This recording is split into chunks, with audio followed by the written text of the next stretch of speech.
I know, right? I saw you checking. I know, right? Hello, hello, hello. Hello, hello. One. Hello, hello, hello.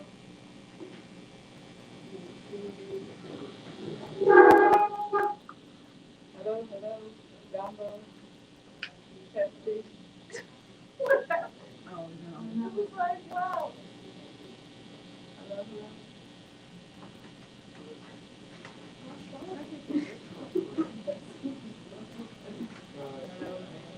I would offer to help Hello.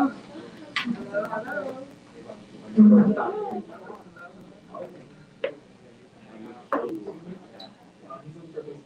Hello, hello, hello. Hey, he's over at Dion from the office. No, he's in this the ad room. Downstairs? Right here. Right here, but they're doing the event, but hello, hello. Like out of the office? No, the one like right there.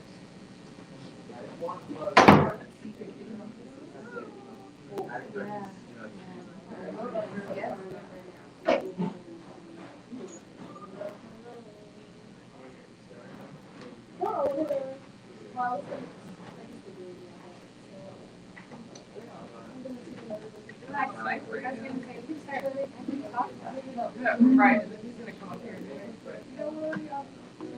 So we might as well start. How are y'all doing? I am Christina Joy. Welcome to Sankofa Video Books and Cafe.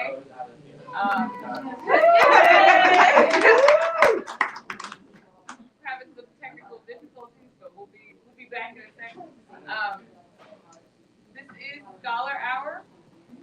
This is I don't know how many we've done now, but we've done quite a few. We've been doing Scholar Hour since about mid to late summer, where we just have a conversation with the scholars, whether they've written a book or not. Like, it's very informal, it's very laid back, we're chilling. Here at the Cove on or Sankofa at 2714 Georgia Avenue Northwest. Look, here's Dion coming to rescue our microphone because he decided to cut off. Shout out to Dion. People behind toys.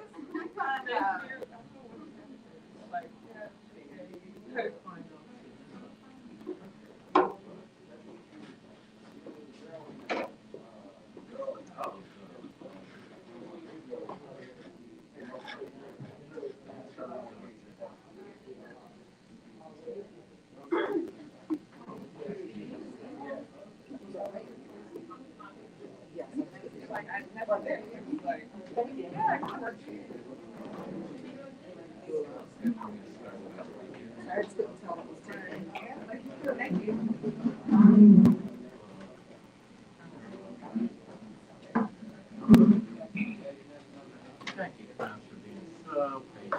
Because technical difficulties happen every now and then.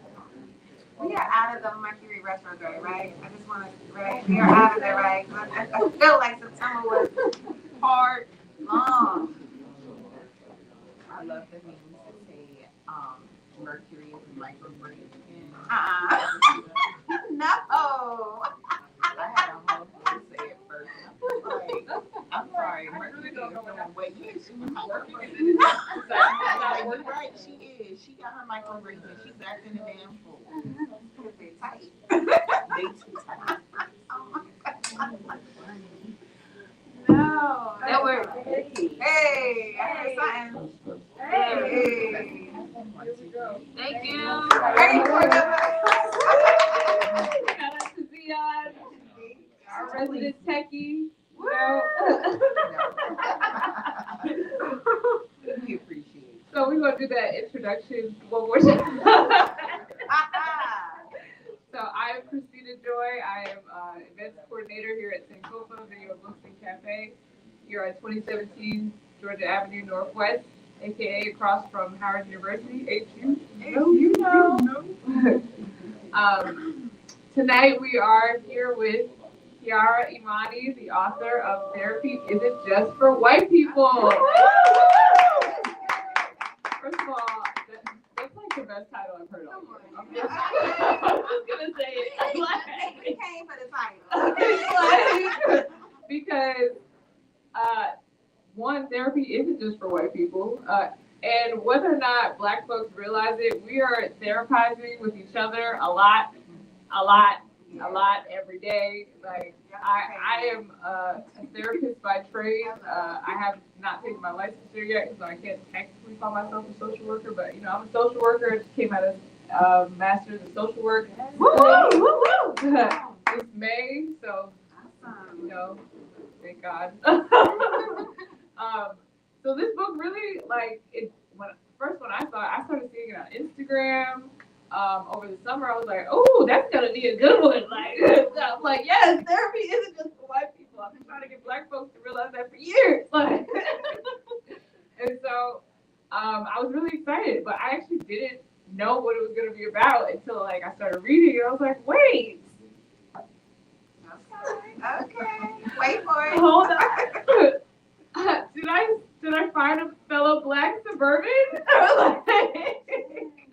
So, for those of you who don't know me, I am from Jersey, and I'm from a suburb in Jersey called, the township is called Woodbridge Township, just like y'all got a Woodbridge, Virginia, we got a Woodbridge, New Jersey.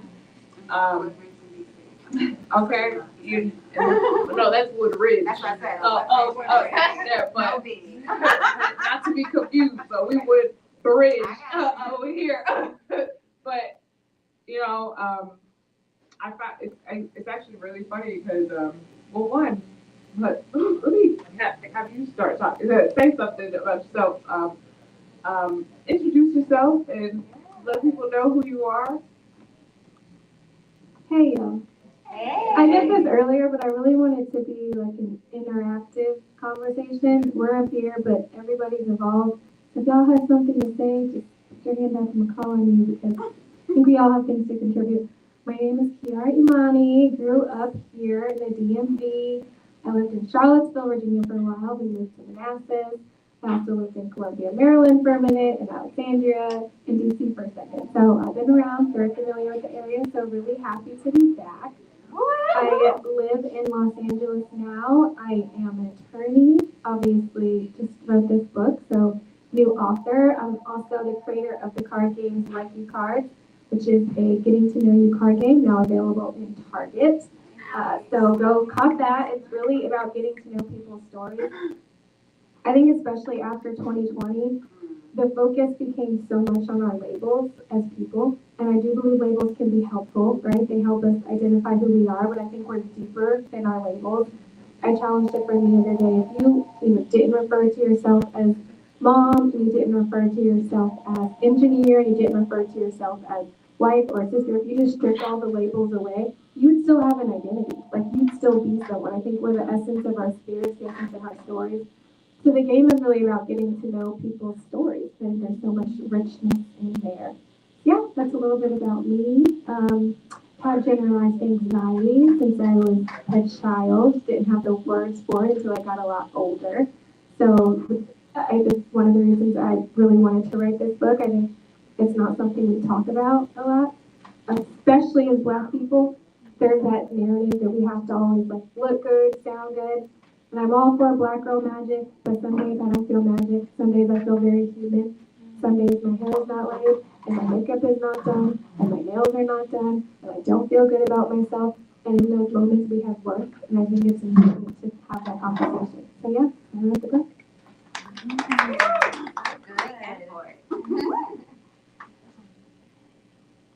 Mildly concerned because our text is.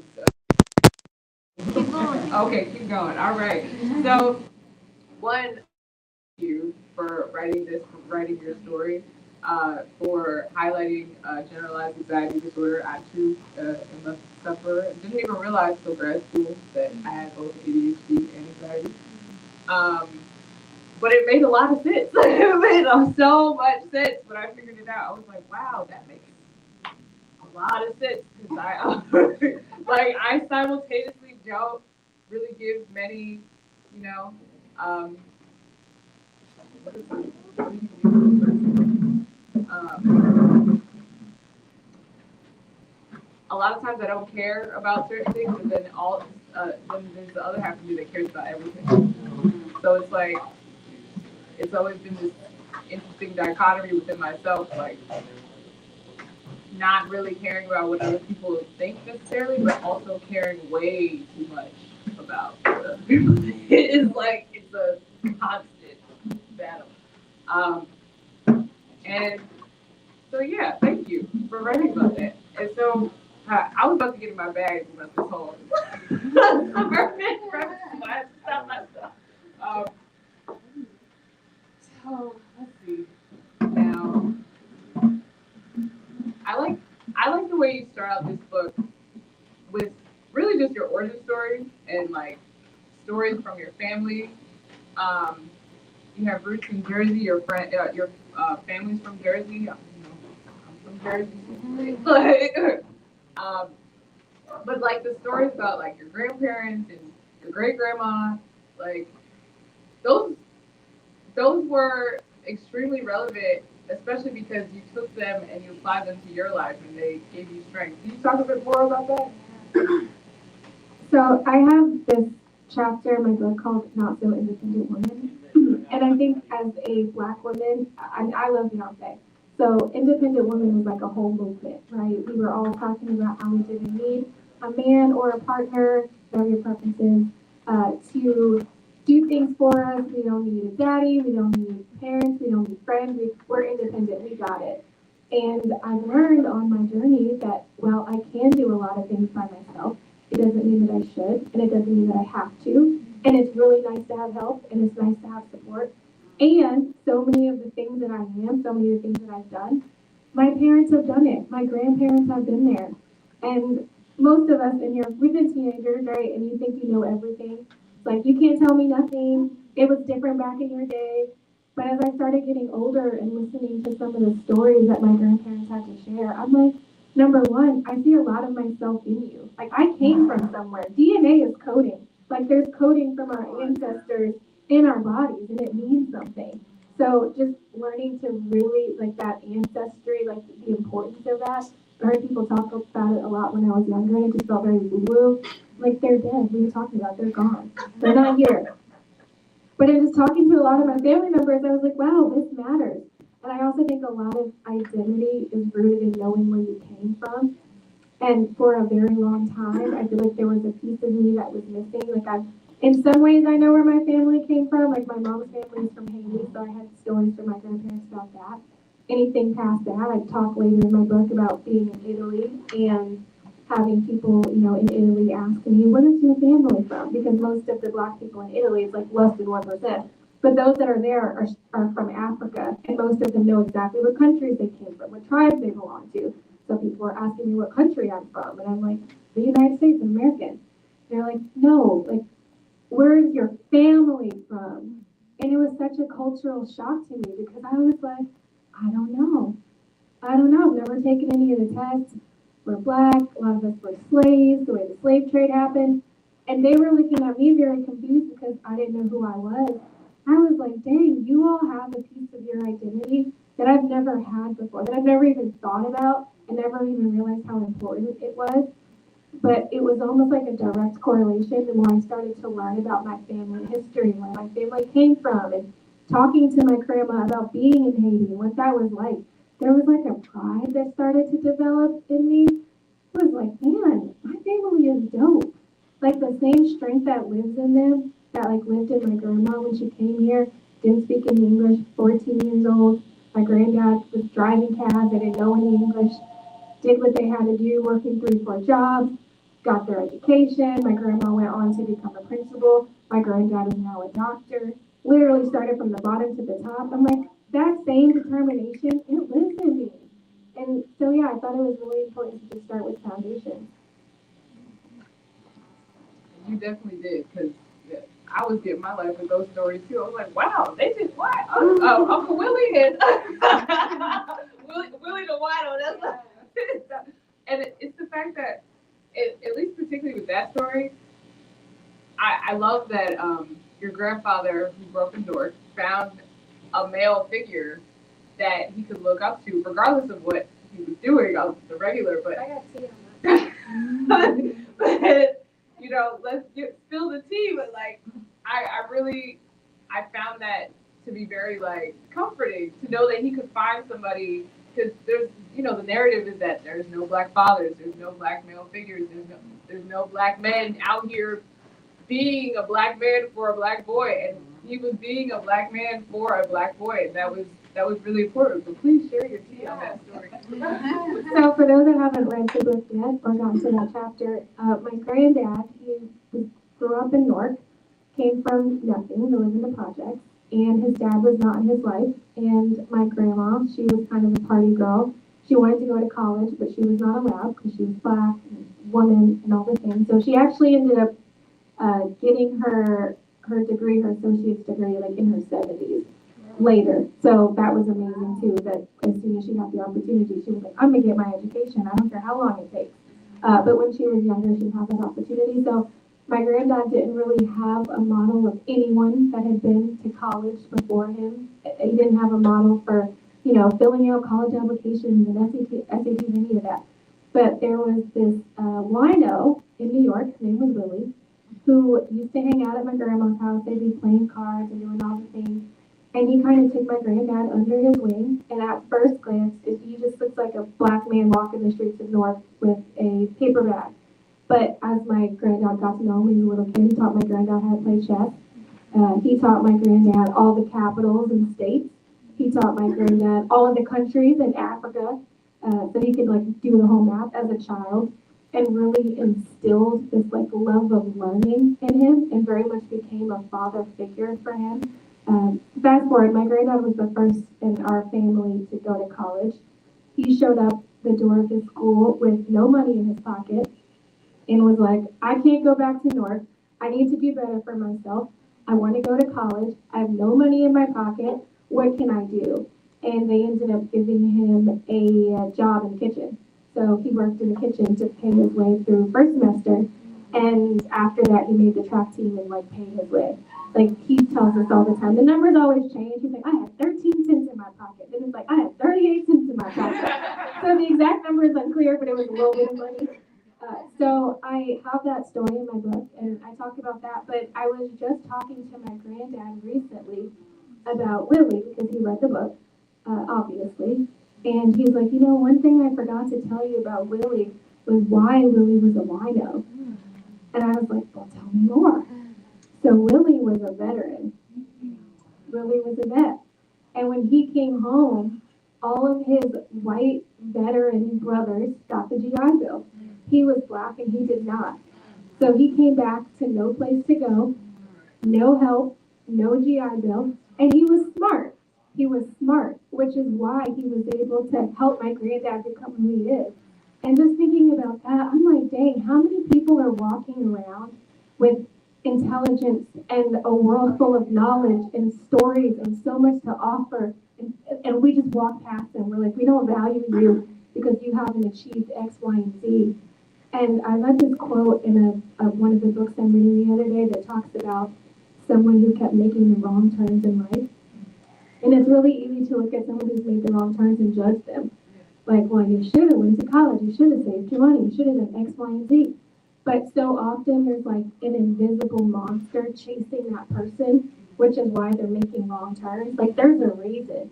And if you sat down and got to know them and saw the monster that was chasing them, whether it's I was a veteran or like my parents kicked me out the house when I was 16 because they found out I was gay, or whatever your story is, as it starts to unfold for people, you're like, I judged you too quickly.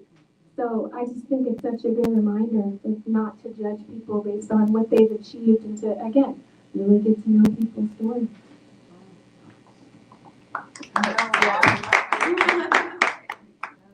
Especially as a social worker and like now getting into social work after graduating from school, like you really like it really takes one moment to turn somebody's life left. Like it or it takes the foundation or it's the whole, first 18 years of their life that or even the first 5 years of their life that sets them on this course that's like they never even had a chance to think about what they wanted or what they dreamed about or what you know what was next for them. It was just like, well, here's this situation, and now you have to deal with this situation, and here's another situation. So what are you gonna do in this situation? It's like you take for granted growing up in a house with two parents.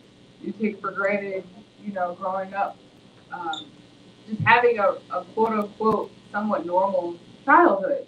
You know, um, just from hearing people's stories and it really puts your life in perspective. Um, and then that kind of brings me to the to the black suburban aspect of this, because I think there's this one there's a common thread when you tell black stories that many people think that we're only going to be talking about the extremely impoverished, the extremely downtrodden, the very extreme circumstances that many of us do live in, and that it is a very true reality. But there is other realities in the black experience, and for myself, uh, I grew up in the suburbs, and so like reading your book, I'm like, that's me, that's me.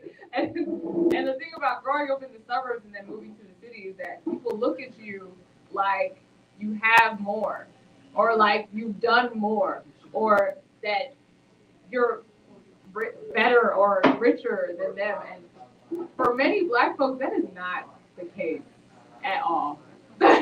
It's like many black folks in the middle class are just barely middle class. They work way harder for their money than the white people that are sitting comfortably in the middle class.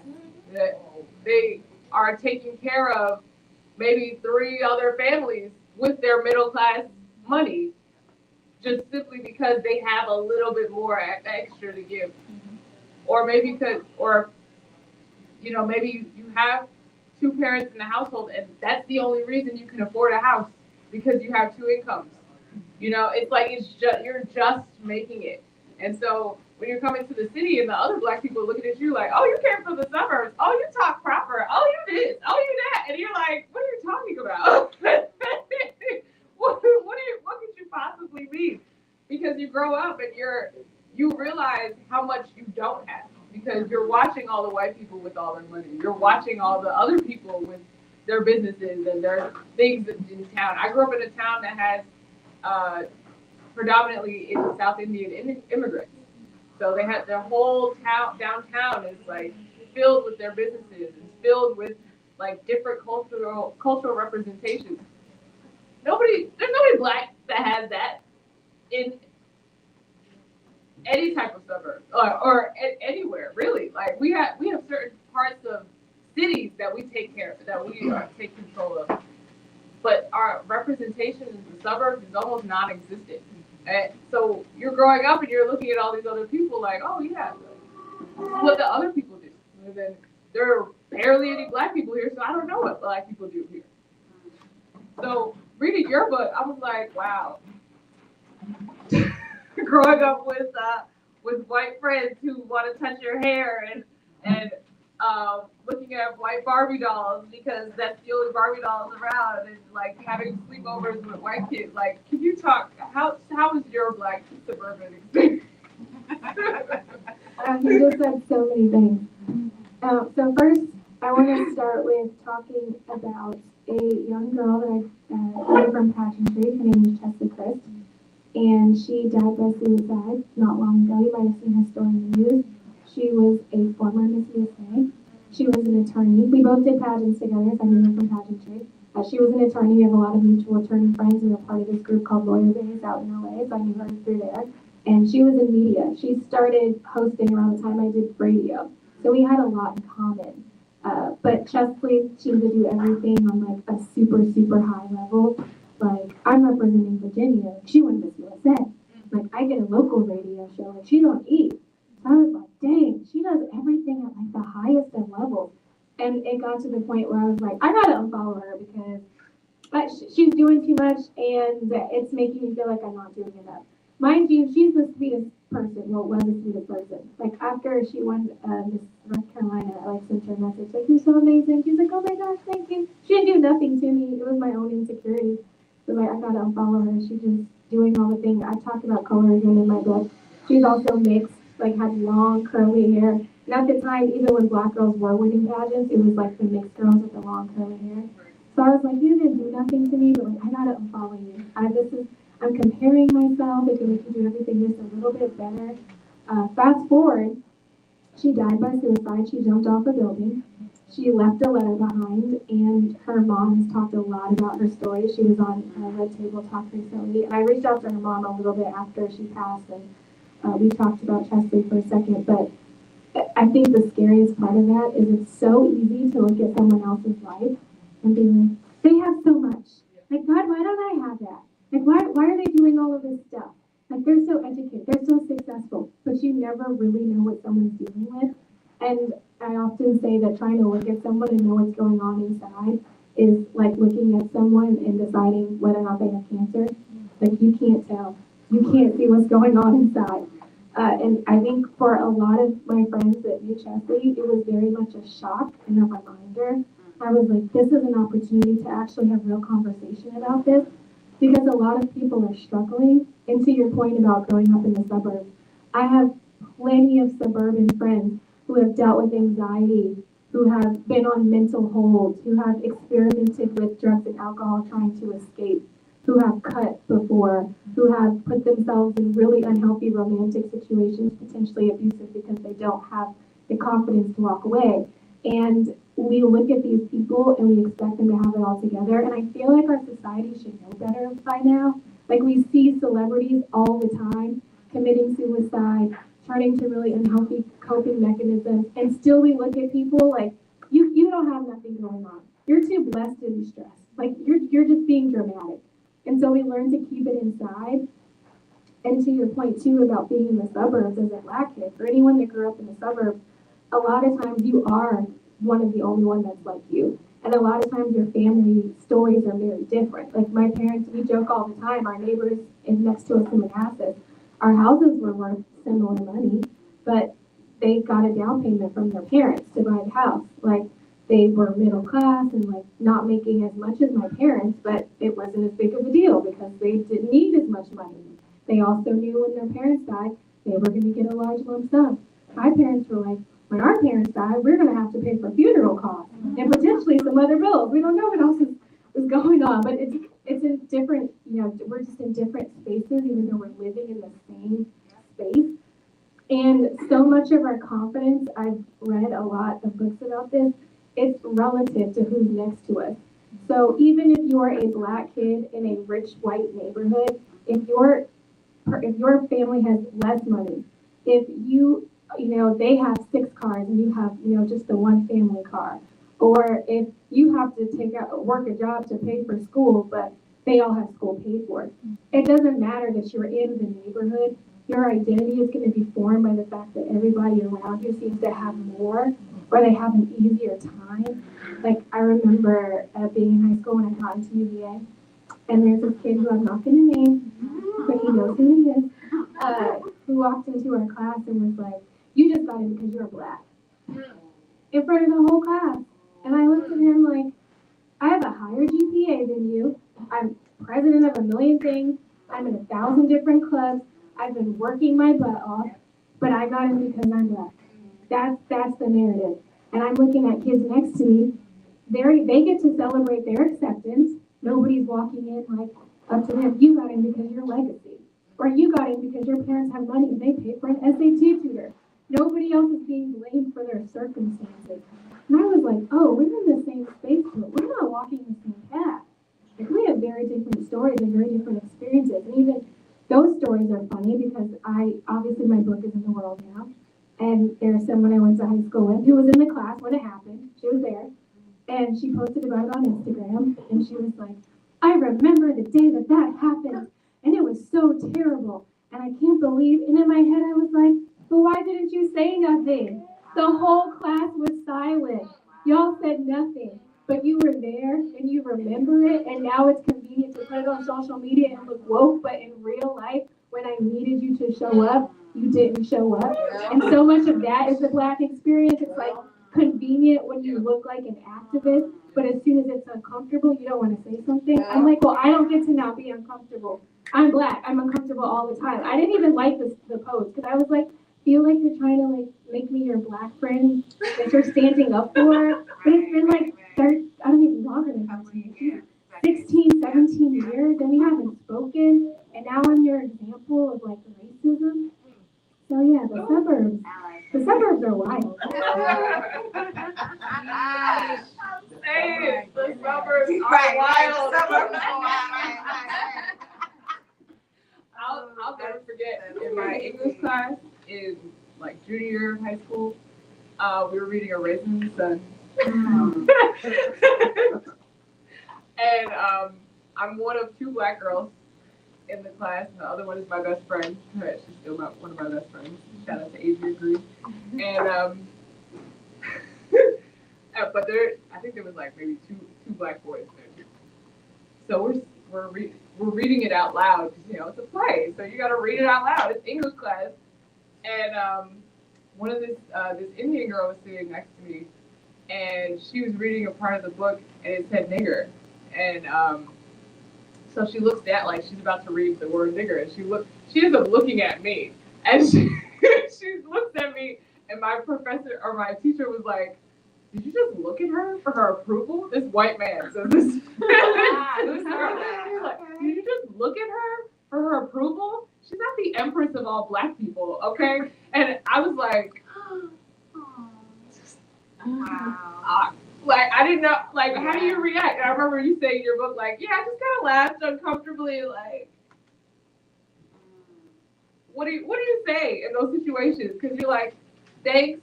Because I'm not the empress of all Black people, but also like you just made a spectacle of me. Like, why did you do that?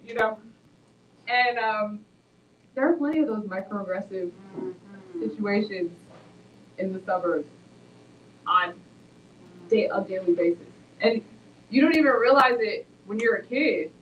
I mean, maybe they realize it now because it wasn't like that. But like.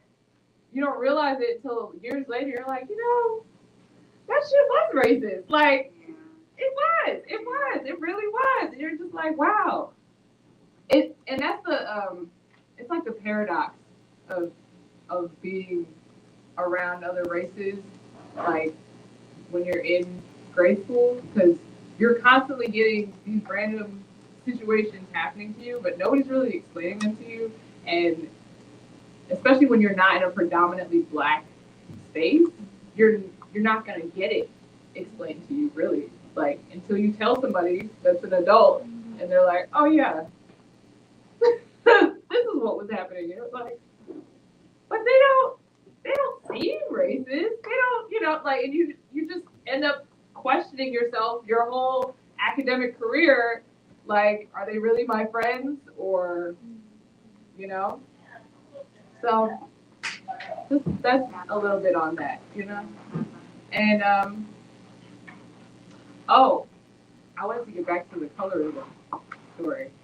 You talked about your aunt Jeanette, that's what you say, and how she was darker than her sisters, including your mother.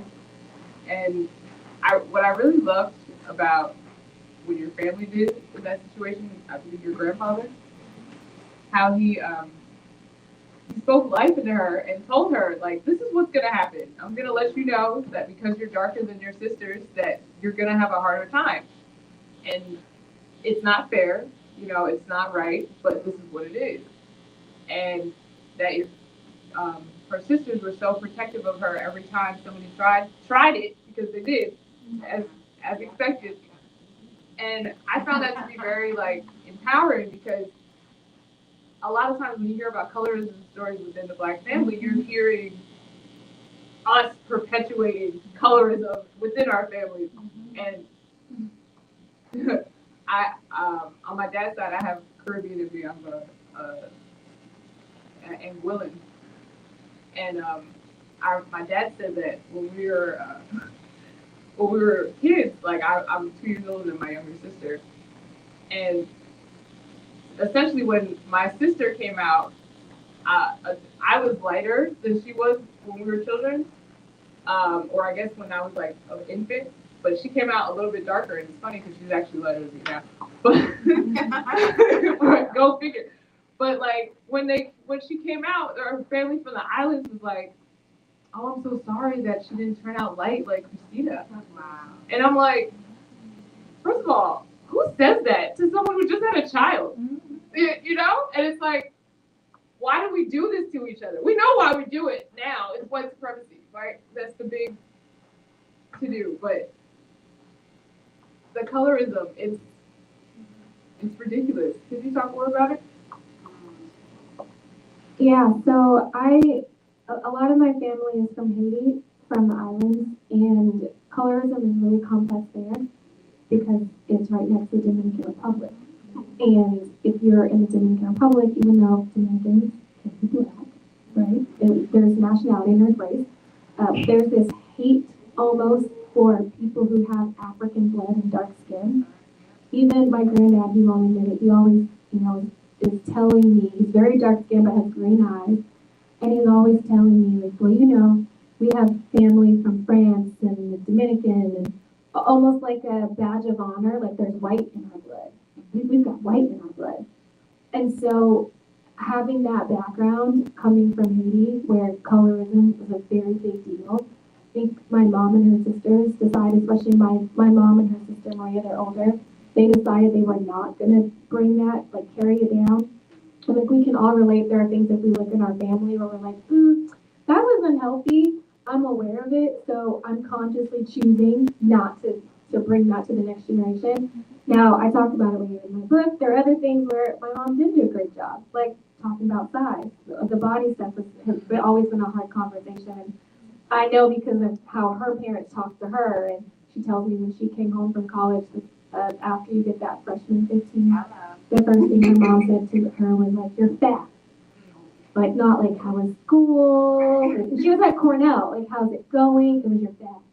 And she very much internalized that and still has a really hard time with, like, the body stuff. Like, I'm always having to consciously, like, tell her, you can wear a bathing suit, it's okay. But the colorism stuff, they were like, this is not being passed down. So even in talking to, my Aunt Jeanette, she's on Broadway. She's actually Tony nominated as of this year. She's a Friar Seeley in The Color Purple.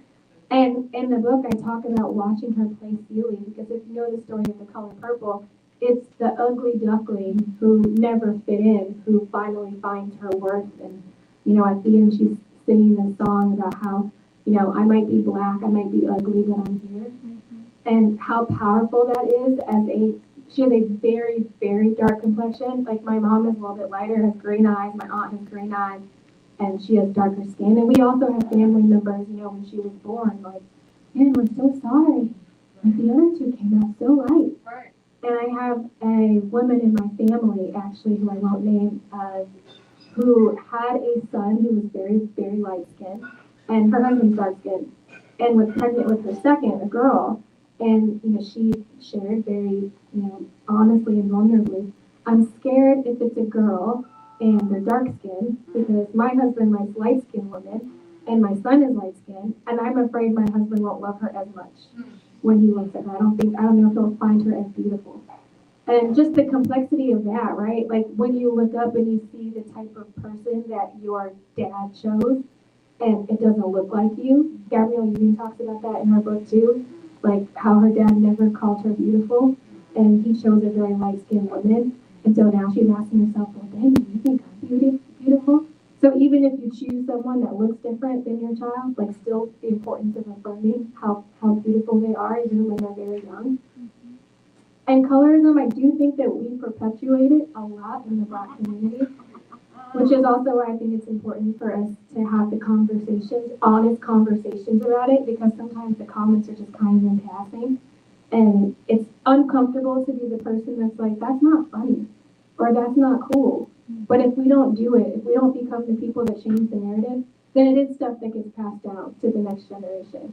And my hope is that the next generation is not focused on skin tone. Like, I really hope that they can go to school and not be like, are you medium, caramel, dark light? You're black.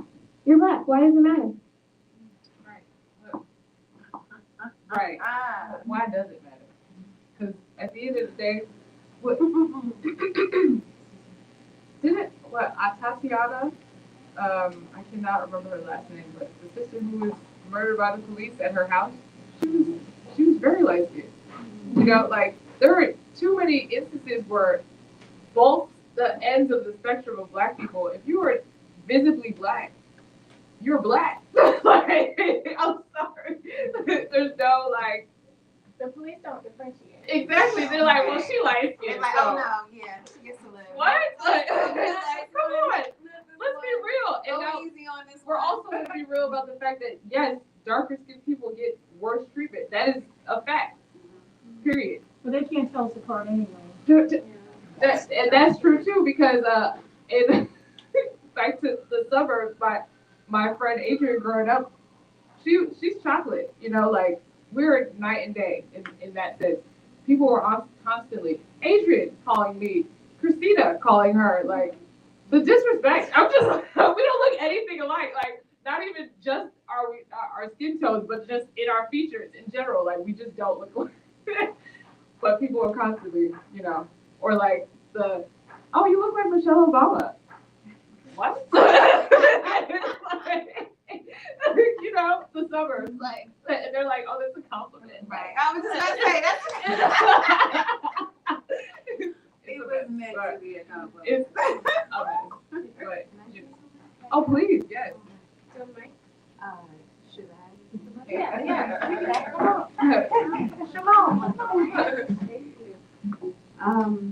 Yeah, I was just gonna, no, I don't know what to do. Should I turn around? Oh yeah, that's right. Yeah. Okay, all right. I'm gonna stand over here. So, yeah, I just wanted to chime in. I love like the anecdotes you guys are sharing about colorism. Well, not love them, but I resonate with them. Actually. Yeah, and even for you, Kiki, when you were talking about the way that your mom, um, based on the experiences that she had had, and like based on like kind of like what her parents had said to her, she chose a different path. That, no, thank you. But yeah, I was gonna say, so similarly for my mom, like my mom, she's one of seven. Oh, on my mom's side, my family's Jamaican, so my mom immigrated to America. Thank you. My mom immigrated to America when she was 13, I want to say, and so she has 6 brothers and sisters, but they don't all have the same father. And so, yeah, some of her sisters, their dad had a lot more Indian in his background, and so like so all of her sisters, a lot of them have like really glossy hair, like they're like really they're like lighter skinned, they look like phenotypically like mixed. But for my mom, her dad was not mixed. He was like a black man, a black Jamaican man. And so, in her like upbringing, she experienced like even like from her own like family, they treated her worse. They like didn't take the best care of her, and they didn't take care of her hair. Like she was younger, like she was like maybe like fourth or fifth. So she was like just down the line of her sibling. So yeah, they didn't like take care of her hair, and she didn't grow up with her mom. Like my grandma immigrated to America when my mom was like 6, in order to try and bring her children to America. So so because of that, my mom has like a lot of like really like scarred experiences because of how she was treated because of her color and like because of the way she was different from her siblings. And as a result, so she when she was raising me and my brother, like I'm actually a little bit lighter than my brother, but all of us are generally like a medium brown. But she like took that in the other direction and like would always like try and tell us like, yeah, like dark skin is beautiful. Like when we would get like tans in the summer, she was like, oh, you guys look so good, like so chocolatey. And like yeah, I feel like that there were other parts of it that I don't think she did well. When it comes to dealing with like the I don't know, just lots of feelings that she has about um, about like uh, um, oh, sorry. Ooh, sorry. It's hard to say. But lots of feelings that she has about thank you. About like people of other complexions and even her own family members of other complexions. But that was one thing that definitely marked me. I think we grew up in the suburbs as well, but it was like a really urban suburb, I would say. And it was like in communities of color, but I think that added to the socialization of like, the way that my brother and I look at the world and look at color. But I know that my mom tried to do that for us. Like she tried to instill in us like, no, like that's it's beautiful, like it's valuable. For me, it's stuck. For my brother, not so much. But that's a different story for a different time. But, yeah. I feel that. Thank you. Yeah, I was gonna say thank you for sharing that.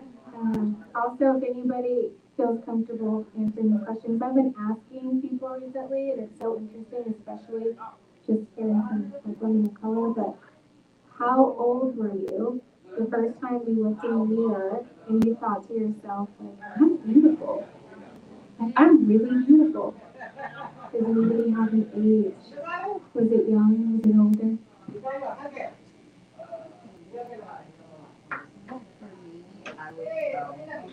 Yeah, it's right here. I would say for me, it would have been high school. I remember doing my senior portrait, and like I always wanted to do modeling and acting and all that stuff, dancing. I'm terrible with like choreographing, but I just always wanted to do that type of stuff. And my mom always raised my sister and I to know that we were beautiful because we were dark skinned and not like in spite of. But I didn't really feel that way until I did my senior portraits and I got them back, and I was like, holy. I could do this professionally, like, but my mom is not a vain person. Like, she does not believe in vanity or any of that. So, and she's a little cheap. I'm not gonna lie. So yeah, she didn't like push me into that, like modeling all the things that I wanted to do. But I'm very grateful that she instilled that in us. But I really and truly did not like feel it in my being like ferociously where I felt comfortable stepping out main character energy all day long. Not until high school. And I feel like it carried me through very well. Like I still have days where I'm like, man. I think people outward looking in, back to your point earlier, from the outside looking in, I think people would perceive me to be a lot more confident than I am. And don't get me wrong, like I think I'm a pretty confident person, but it's different when you feel it like ferociously in the pits of your being that like I am that girl.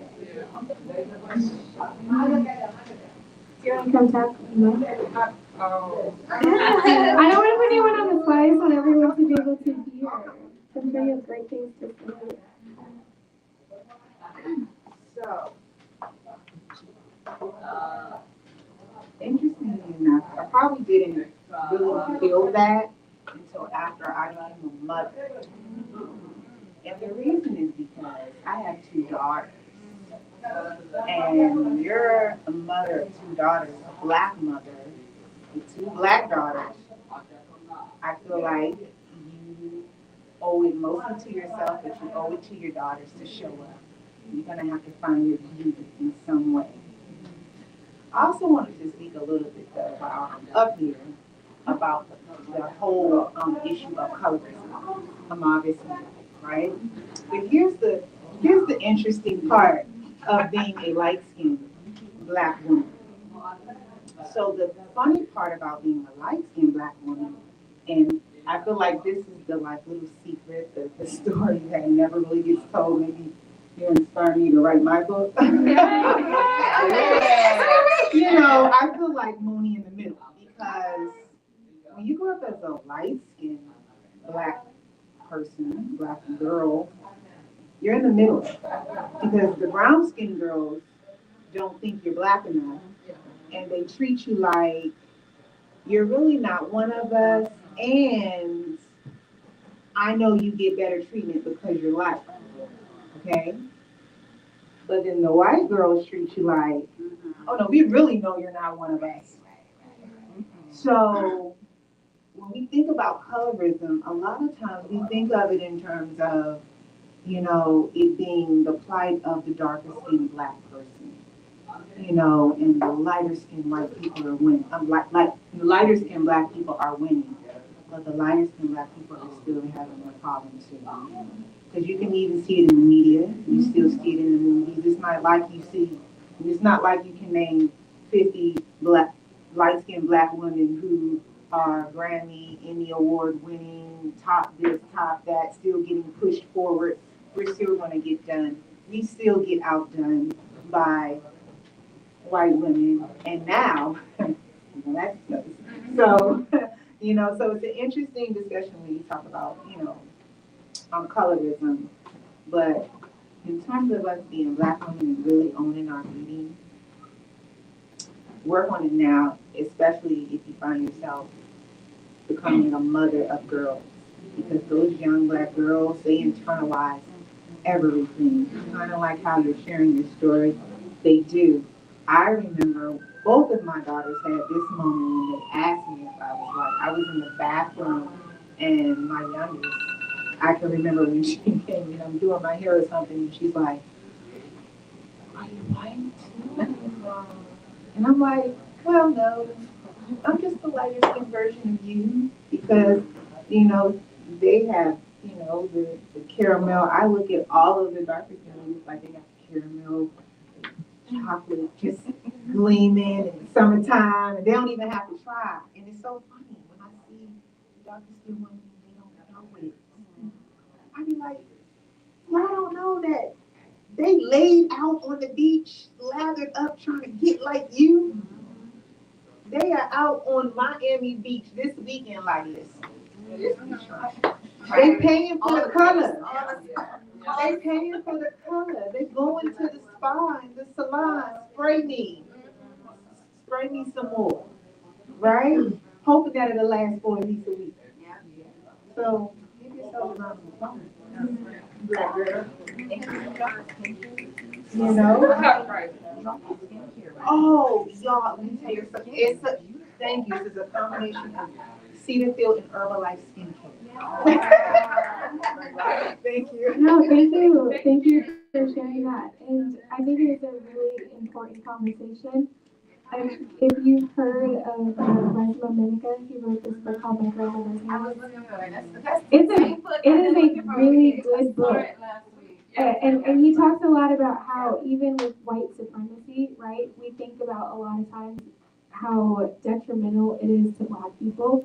But the truth is, when you have somebody who is suffering and somebody who is an oppressor, or somebody who's receiving privilege and somebody who's not, or however you want to put it, both parties suffer. Like, imagine, and this is controversial, I encourage you to read the book, so I don't even know if I can do it justice, but imagine being a white kid and watching your parent whip a child that you used to play with, and what that does to your psyche, and what you have to turn off into your humanity to become the same thing. Like, it's harmful to all of us. And so to your point, even about like the darker skin, light skin dynamics, I think it's so easy to think to ourselves, one person, one group is suffering and another group is not. When in truly, I think when one group suffers, we all suffer. It's like a collective suffering, which is why it's so important to have these conversations. Fahima, did you want to say something? Just very briefly, I don't need to come up here. I wanted to say Bill Duke was a very dark-skinned black man, heavy melanated man. He did a documentary in 2015 called Black Girl, Light Girl, which kind of unpacks the juxtaposition of the trauma that very dark-skinned members of our community go through, and the trauma that some of our light-skinned brothers. So it's we're getting it both ends. They both have this trauma that is rooted in white supremacy. And I would encourage everybody to check out the documentary that Bill Duke did. Thank you for sharing that. Does anybody else have like a when you were beautiful moment? Like I'm actually impressed that yours was in high school. I do, actually. I don't think I knew I was beautiful until I came here to DC. And I don't think I realized that until maybe now, but like, I remember especially in high school, not feeling as pretty as my friends, like not feeling like I was really cute or whatever. Like all my friends were diverse, so I had like Filipino friends, I had some black friends in school. Most of my black friends were at church, and like dating in high school was not really like a real thing, like not really, but it was like anytime I had a crush on a boy or anything like that, it was like they weren't even looking at black girls, let alone me, like period in general, like, and it was the battle between like I guess up in the tri-state, like I feel like there's this tension between black folks and Hispanic folks sometimes because we're often placed together, but then at the same time we other each other, like we other each other to the point of like brawl almost, but and then in terms of like attractiveness and whether like who's gonna get chose at the end of the day, it's always gonna be the lighter skinned Hispanic women. And even if you were an Afro Latino, they weren't calling themselves Afro Latino back then. Like I would look at black guys who were black but from Panama and be like, "You're black," and they're like, "I'm from Panama." What black? What do you mean? And I don't think I knew I was beautiful till I came to DC because black people were here like, "Oh my God, like you saw this, you saw that, queen." Like, walking down the streets of DC, you'd be like, wait, hold up. Like, I didn't know, like, and it was baffling to me. I really never felt more attractive until I came around here. And I still don't, in Jersey, you can be passed by, like, don't nobody care about you in Jersey. I guess unless you're in the city, unless you grew up in Newark, unless you grew up in a black neighborhood, I don't know if you're gonna feel beautiful in your neighborhood, unless your parents are instilling it in you. Well, I was thinking that too. Yeah, exactly. Unless your parents are the beauty aspect, especially for girls. And this is why I said that it was important for me to, get my whole entire situation together. Because you have daughters. When you have daughters, you better be telling them in their sleep. And remember, what was the movie? The movie where she was the maid, the help. Yeah. And you remember what she would say to the little girl? Yeah. You is kind, you is smart, you is important. Go ahead, Viola. So when my daughters walk out the door, especially I have a master now, she's in high school, and y'all know how high school can be. I can be at her face like this. You're a leader, right? You're the most beautiful thing I ever seen in my entire life. Bro. You understand? You're a genius. Yeah. People I tell you, listen, just know. She walked in the house, she got straight A's this semester. I'm like, it needs to be in her subconscious. It does. She took her braids out this week and she cut her hair. She got this big afro that she rocking this week. I never saw it coming. I said, look at you. You are amazing. You look like a model. Oh, God. Meanwhile, in the suburbs, you want to straighten your hair and you want to. She live in the suburbs, so right. She did that on her own. But thank God. Well, with you. With you. Well, with your you're right. Because that matters. If my parents were like, yeah, you're beautiful, yeah, this, yeah, wear your natural hair. Because I know now. Yeah. I know now. Because a lot of the issues for adults, most adults' issues started when they were very, very young. And a lot of us, all we're doing when we get older is we're just reparenting ourselves. You know, we have to unlearn so many things, so many lies. And so when you talk about, oh, I didn't feel beautiful, I can't be see, that's because you came somewhere where you're appreciated. So I also teach my daughters, you make sure you pay attention to how you feel. Go where you feel appreciated. Not to mention, this is an area who watched a different world growing up. And so when you come out giving Lisa Bonet, I mean, you watch the Cosby Show and you like, yeah. You know? So, yeah, so we like it. Beautiful. I love that you said that. And my friend Cece's here. Hey, girl. And she says this thing that I love, words create worlds, which I think is so important because you think about a lot of the things you believe about yourself. A lot of the time, there's stories you're telling yourself in your head, and it's like, what words have somebody said to me that made me feel like I wasn't enough, or I wasn't good enough, or I wasn't smart enough, or I wasn't beautiful? Or on the other side, what words has somebody not said to me that made me feel like I wasn't good enough? I have a friend in LA who I just say I love you to all my friends. Like when I get off the phone, it's like, bye girl, love you. And my parents said love you all the time. Like we were a very love you family, so it didn't feel weird. And I said it to her. We went to lunch. And I was like, okay, bye, love you. She just started crying. She was like, no one tells me I love you. I don't have a partner. My parents never said it. Like, who's going to say it? And I thought to myself, dang, there's really people in the world who never hear the words I love you from anybody. Not a parent, not a partner, not a friend, nothing. And just how even that makes a difference to know that there are people in this world that like tether you almost. And on the days when it's really hard, we're talking about mental health. I know someone who's very suicidal, and she's had, I don't even want to say that's her identity. She's had suicidal thoughts. I'm not claiming that over her. But one of the things she always says is, what keeps me here on the hard days is I think about all the people who love me. And then you think about people who don't have that. It maybe having that could be the difference between deciding to take your life one day and not deciding. And of course, I think there's a lot to unpack when we talk about suicide. People have different reasons and there are strong feelings about it. And if you know someone who's committed suicide, it's very easy to be like, well, maybe I could have, or maybe I shouldn't. Or even more controversial, I started this segment out talking about my friend Chesley. And I remember posting about it online, and one of the things someone said is she took her life in a way that was just begging for attention. Like that was a selfish act. Why would she do that?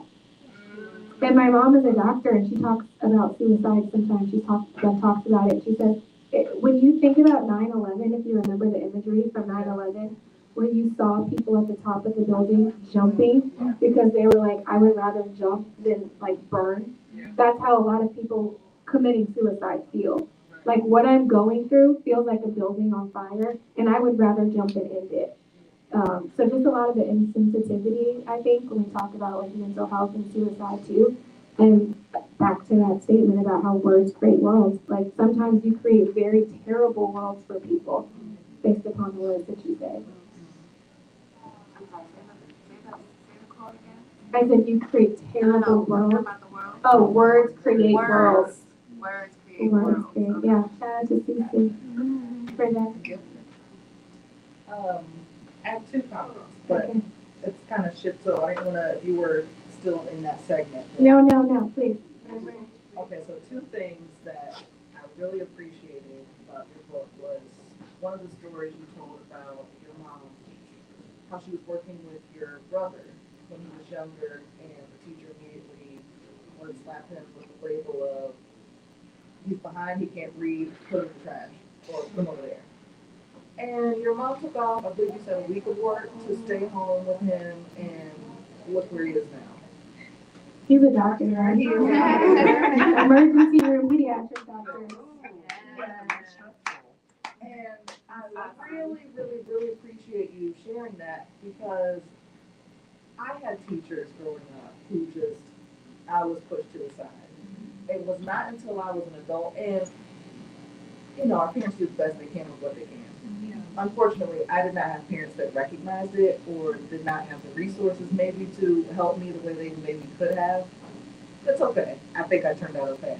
So I just appreciate that because I'm like, wow. It wasn't until I was an adult that I was diagnosed with certain learning things that could have saved me a lot of heartache growing up. But it's okay. But now I have a 4-year-old son. And thanks to your story, I'm like, I can't repeat this cycle. I'm going to be on him like, and I just think that was so admirable of her to take off a week of work. Because that's not easy to do. And to just sit with him, which is not easy to do, and get him caught up to where he needed to be. And I'm just like, that's what volumes to me.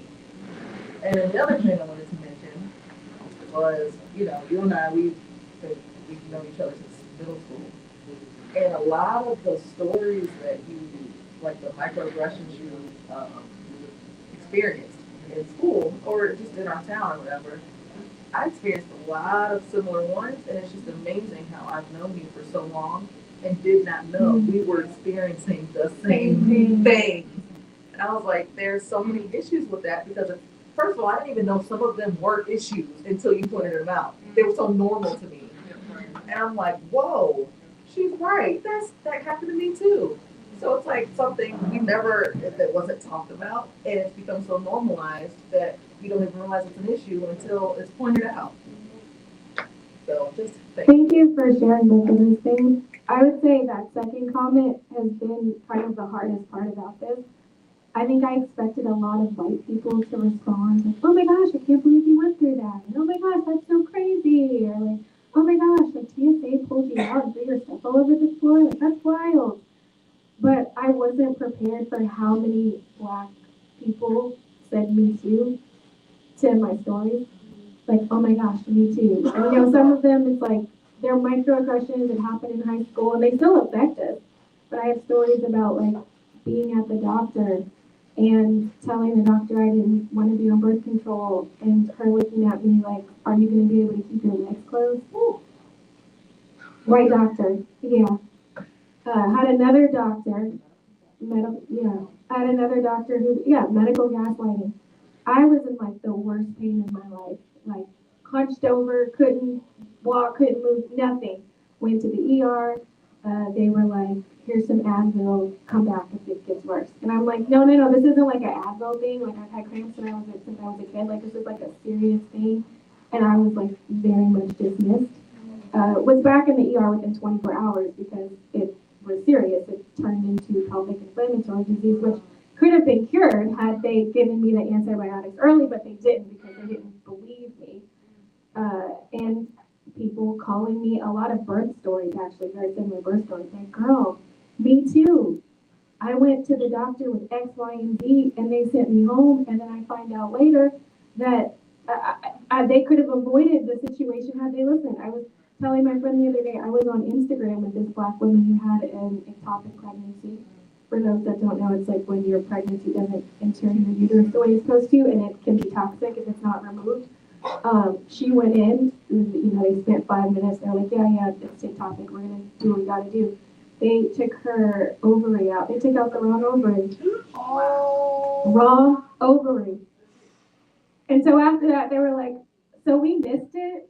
So now we're going to have to go back in. But actually, I don't think we need to take it out. I think we can, like, give you some drugs. And there's like a hydrosphinx that we can, like, see where it is now." And they were able to get it out without taking the ovary out. And she's like, "Well, if you could have saved my ovary in the first place, Right? why did you take it out?" And so now she has one ovary and has been really struggling to get pregnant. She's a black woman and is doing IVF. And I'm just like listening to these stories, like this misdiagnosis, a lot of it comes from just not paying attention.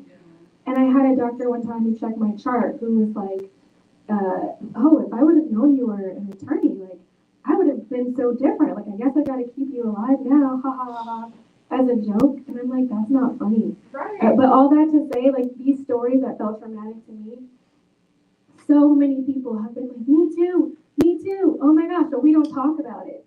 We just kind of like suck it up, and there's this narrative like, "You're strong, you're black, the Lord is on your side, you can handle it." But I think by not talking about it, we perpetuate it. We give other people the opportunity to experience the same trauma, because they're not aware. Because now I know, like when I'm at the doctor now, I'd be asking questions. Like, oh wait, what's she about to do? Do I need a second opinion? Can you explain this to me? Is there a chart that you can hand out? Like just knowing to advocate for yourself and not just trusting people in power.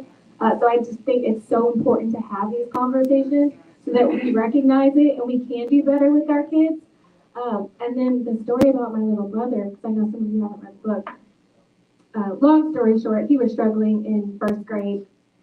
We went to a Christian private school and then went to a really, really good school in Atlanta. We were just a little bit behind where some of the other kids were because our school hadn't done some of the things their school had done.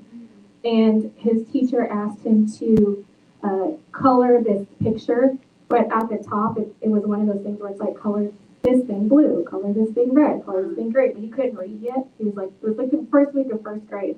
And in their kindergarten class, they were just doing colors, they weren't reading. But at this advanced school, the first graders were reading. And my brother has terrible like hand-eye coordination. He's a doctor, so like the signature, they have bad handwriting. But my mom was like, that's the best I've ever seen him color. Like it was the first day of school, he colored in the lines, like he felt good about it, but it was all the wrong color because he couldn't read. And so the teacher put a sad face on the top of his paper and told him, like, you might need to go back to kindergarten. So not only did she do it, but she said it to him. So when my mom got the picture with the sad face, she's like, what happened? He was like, I think I did it wrong. She said I need to go back to kindergarten. My mom was livid when she heard that. So stapled to that picture was a second picture because she made him stay inside at recess to redo it and showed him what to color where while the other kids were playing. But he was like tired of coloring. So like everything was the right color, but it was like messy. Like you could see it wasn't that same excitement. Like you just got a sad face. It's the first day of school. Your teacher just told you you're not smart, and now you got to redo it. So my mom went into the school and let them have it, and pulled him out for a week and taught him how to read. And by the end of that year, he was like the best reader in his class. And when he graduated fifth grade, he was the #1 accelerated reader in the whole school, like whole school, every grade. And then he was the president of his med school class. And at every speech, he's like, but let me tell y'all how in first grade, my teacher was like, you're dumb. Go back to kindergarten. You're not good enough. And I'm like, how many black kids are slipping through the cracks because their parents aren't advocating or don't know to advocate or know how to advocate for them? Like, and how many kids are too embarrassed to tell their parents what happened? I think communication is important because he felt very comfortable being like, Mom, she told me I need to go back to kindergarten. Where if your kid just came home and you were like, fine, like, well, why didn't you do it? I don't know. Then you don't even know what the issue is and like how to attack the issue. So just paying attention, I think, is so incredibly important. And I think in both of those stories, the doctor and with my brother, the importance of advocacy. Like it's so easy to go through the world and just trust that people have your best interest at heart. Like they're going to treat me well. Like they're going to advocate for me. If I do a good job, I'm going to get a good star. They're going to treat me fairly. I think one of the best things we can do is to prepare not just our kids but ourselves for the fact that's not always the case. And sometimes you're going to have to advocate for yourself, and that does not make you an angry black woman. Does not make you bitter. It does not make you the B word or whatever. All the other things, it's beautiful. It's not all the other things. Like it's important. And I posted this quote on Instagram the other day that was like, the more I think about it, like especially as a black woman, but just in life, people don't hand you nothing. Like if you want it, you gotta fight for it. You gotta fight to get it. You gotta fight to protect it. Fight to protect your peace. Fight to protect your confidence, your job, your position. It is very like dog eat dog out here, and it hurt people just hurting people all over the place. And so often I think we're taught to be like submissive, like, oh, it's okay, like, no, you can have the chair, and like, you can do it. I think being nice is important, but you can be a nice, kind person and also advocate for your needs. You can, bump into somebody because it's a small space and, oh, let me make some space for you without apologizing for taking up space. Like, I'm so sorry I'm here. You don't have to be sorry. You're allowed to be in the same room. So I think even just like switching your mindset about not apologizing for every little thing or like feeling bad. Like even if I'm late now, if I'm sitting in traffic and I arrive late, I don't say I'm sorry I'm late. Like I left on time. There was traffic. But what I say is thank you so much for waiting. Like thank you for having grace for me even though I showed up late. And just switching that mindset for always like putting myself down because the world does that enough. I always tell them that. I tell them now, they're 10 and 14. I always tell them, you can stand up for yourself, even with me. I know I'm your mother, but you must, so when they have their moments, even if I don't like it, I still tell them, I'm really glad you told me the truth about how you felt. I'm really glad you told. I didn't like it. This doesn't feel good between us because it's girls, so we go back and forth sometimes. But one of the things that I had to learn and unlearn because I came up in you don't say nothing back. Yeah. I wish you would say something, right? Or because my mother was very kind of passive in a way, and I understand why now. Because she used to tell me things like, just go with the flow. It's okay, just go with the flow. And what I learned the hard way was I think I was a late bloomer in terms of even speaking up for myself. I don't think I learned how to do that until probably late 20s, early 30s, like after I was married. And, and so now I tell them, you are supposed to advocate for you. You need to speak up for yourself, even to the teachers at school. If you feel uncomfortable, you need to say something. Oh, but mommy, what if I get in trouble? I don't care. You're not. You're not. We'll talk about it at home. But you must say something. People need to know you're not the one to offend because they need to understand. Oh, Simone's going to speak up. Simone's going to say something. And you need to even say something to me and even people in our family, right? Because there will be moments where there will be like other people in the family and they'll come and they might say something like, do you know that Simone didn't say or didn't speak or Sinai didn't speak because, it's a big thing in the family. You better speak to everybody. And I said, well, and what I had to learn was you don't make little girls, really you don't make anybody speak to anybody, especially little girls. Because when you force little girls to do things, they grow up to be very timid.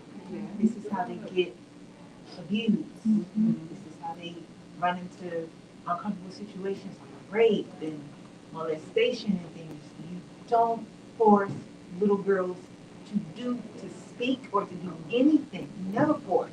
So I would have to ask the family members, I said, well, maybe she's uncomfortable, maybe she's not feeling well today. And furthermore, I think all of us would do well to learn that nobody needs to speak to us really. We might all need to take a chill pill even with that. No one owes you a hello. No one. No one owes you. And you don't owe that to anybody either. Especially if the energy isn't right. You don't force yourself to talk to people or be in an uncomfortable situation. I don't care if it's a family, a boss, a co-worker, anyone. You don't. And I try to teach my daughters that very young. So when my daughter, like my oldest now, she's in high school, she says, I be like, so this is homecoming week. Which homecoming events do you want to do? If she says, well, I don't want to do that, I say, okay. I don't say, oh, well, you need to go with your friends. It's homecoming. Go. First, I make sure it's not a problem, and then I let her. I love that you said that about family, and I know people. I don't know everybody's trauma. I don't have the intake forms, but right, like I'm not your psychologist. I don't know. So you gotta be careful. It's so easy to say something to people, and it's like, ooh, you don't even know that they went through that yesterday.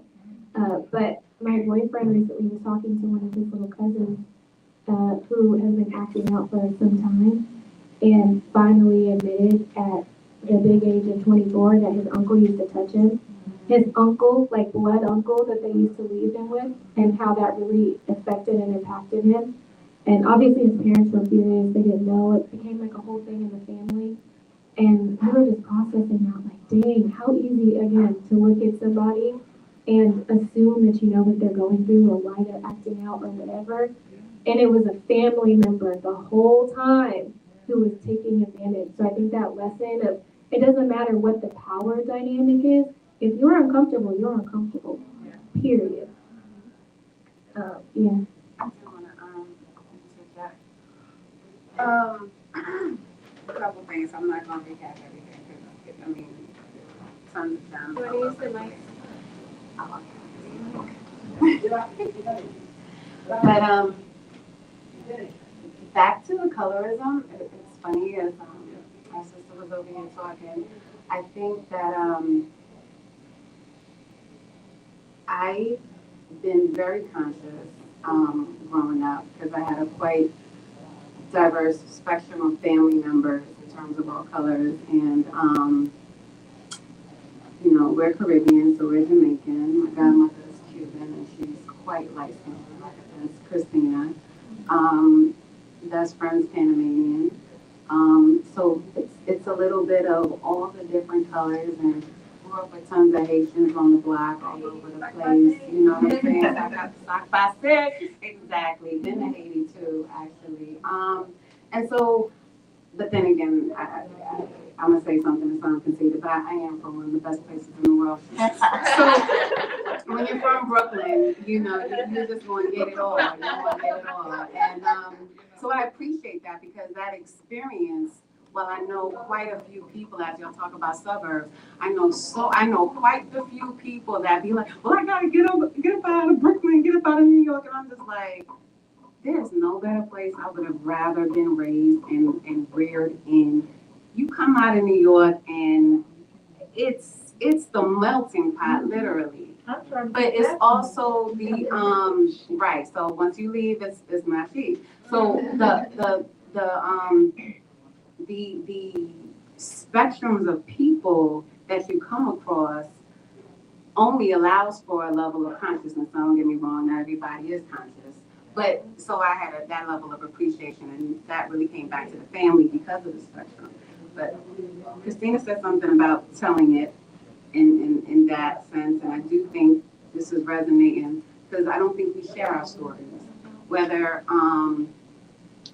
it was a bad day at school or work or what have you. I'm grateful that I had a mother who advocated for me because I did get skipped, and so she trusted what I was saying to go through that process at a Catholic school. So I thank my mother for advocating for believing in me. But back to medical, and then I'm gonna go into the other question. I would just say to everybody, because we're seeing it more and more. If you go into the hospital, please don't go alone. I mean, these stories are really getting more and more traumatic, and the care that you're getting isn't the care you're supposed to get. And it's too late if you come out on the other side and you have issues.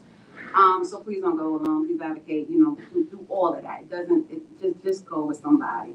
But how did that lead you into therapy? I'm looking at this title. I'm like, you want something like this? I'm like, I know. But with it all, I do want to also just say that colorism and texturism. Another therapist I know talked about texturism.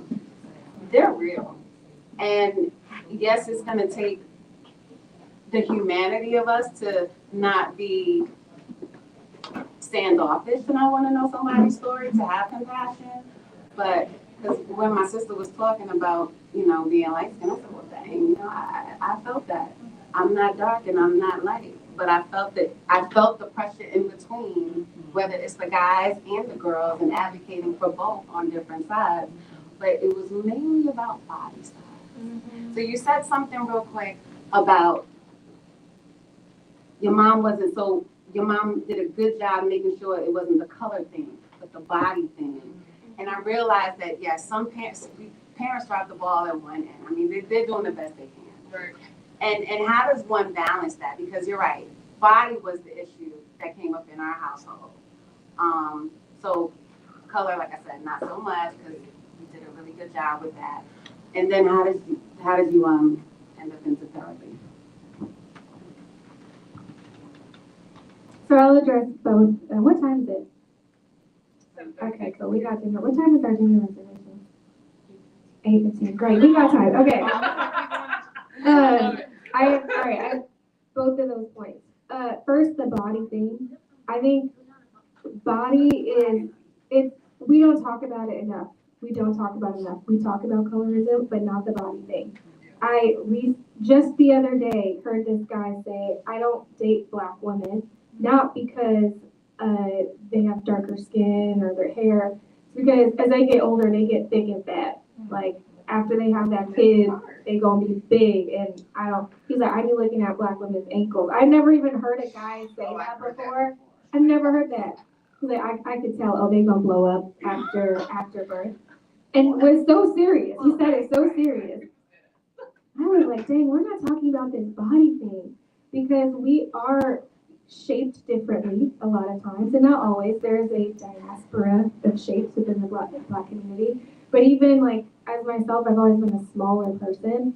But even compared to smaller white girls, like I have thighs and butts, so even the small clothes don't fit because my shape is a little bit different. I have a story in my book about going to a trainer when I was competing for pageants, and he was like, well, you're small, but your butt and your thighs. I didn't even know this was a thing, except for that one of our friends from college was obsessed with it, so I started to notice it. But like my thighs touched, because she wanted thighs that didn't touch, but my thighs touched. And I was like, okay, and he's like, well, that's not objectively beautiful, but I think that's just your genetics, so like we just gonna have to figure that out. And I was like, dang, this is so the conversation about body, I think, is really important, and it's weird because it's morphed into this like, well, black women are beautiful, but only if you get your butt done, your boobs done. You can be plus size, but like your waist still has to be skinny. Like there's still like a certain type of beautiful within the thickness that's acceptable. And I, talk about it very vulnerably too in my book. The only reason I started paying attention to it and my mom started paying attention to it is because my sister had an eating disorder in high school. And we didn't know that. Like, I am a lot naturally smaller than she is. Like, she was just born more well endowed. I've always thought she had, like, the most beautiful, like, figure. Like, I love her body. But she was always comparing herself to me. And again, my mom had body trauma. And so my mom would say things to me like, oh, that you look so nice and skinny in that dress. So it's not that she was saying anything bad to my sister, but my sister was watching her say nice things to me. Or, if she wears like a tight dress, my mom's like, well, maybe there's another dress in your closet that might like fit you better. So again, not me, but just like those messages. And there was a day where she passed out at track practice, and they called my mom. And they're like, your daughter passed out. And I was like, what do you mean? Like, she's healthy. Was she dehydrated? And she was at the nurse, and the nurse was like, I don't think she's like eating. And there was like a whole period in high school, which I didn't know till later, that my sister would like have like a piece of toast in the morning, and like that was it, like for the whole day. And she was trying to be smaller. And this almost impossible beauty standard that we hold ourselves up to, because now even the people in the magazines don't look like the people in the magazines. Like, yeah, everything's fake. I thought a lot of that was exaggerated until I moved to LA. And then I started seeing the procedures that people were getting done, specifically even black women in LA. It's like there are things I didn't even notice or wasn't insecure about at all until somebody else pointed it out. I had a friend that I worked with come to my house, and she had this like mask on, but like COVID was over, and I was like, oh, do you want me to put my mask on? She's like, oh no, girl, I'm just covering up my lips because I had something done. I was like, oh, and I was like, well, what'd you get done? Because she already has thicker lips. She's black, so I was just curious. She's like, tinting. And I was like, huh? She's like, well, like your top lip and your bottom lip when you're black are not the same color. But like white people, a lot of times their lips are the same. So she's like, I get my top lip tinted to match the bottom lip. Oh my god. And I was like, is it okay if I see? And so she pulled up her mask, and her lips were like huge. Like, but she was like, it only lasts like a couple of days, but she get it done like every couple of years.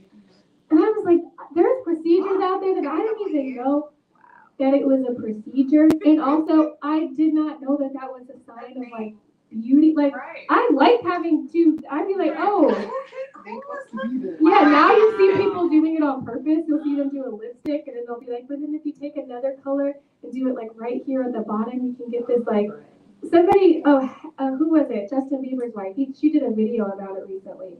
Like, did her top and bottom different, and then did like the lip liner thing. And she called it something, brown sugar or something.